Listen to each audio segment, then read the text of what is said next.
Bantuan bibit cabai diberikan untuk pengembangan lorong wisata. Bantuan itu diberikan langsung oleh Menteri Pertanian Syahrul Yassin Limpo. Wakil Wali Kota Makassar, Fatmawati Rusdi mengaku bersyukur dengan bantuan yang diberikan. Ini artinya pemerintah pusat memberi perhatian khusus terhadap program Pemkot. Fatma mengungkapkan bahwa Longus tahun ini bertambah jumlahnya menjadi sekitar 2.000 lorong. Dari tahun sebelumnya hanya 1.096 lorong. Melalui program Longwis ini Pak Mentan, SYL, kita bisa memenuhi pangan keluarga.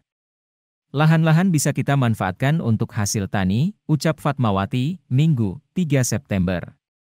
Fatmawati berharap bantuan dari Kementerian Pertanian berupa bibit cabai sebanyak 1 juta polybag bisa berefek luas terhadap warga di lorong-lorong.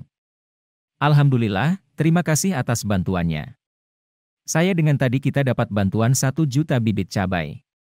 Sekedar penyampaian Pak Mentan kegiatan lorong wisata melibatkan 2.000 kelompok wanita tani, KWT, sebutnya. Sementara, Menteri Pertanian, Syahrul Yassin Limpo mengatakan kesehatan harus dijaga dan ditopang pemenuhan pangan yang baik untuk tumbuh kembang. Tentunya kita pilih sehat. Kita makan hasil olahan pertanian sangat bermanfaat bagi pemeliharaan kesehatan kita khususnya warga Makassar, Sulawesi Selatan, ungkapnya.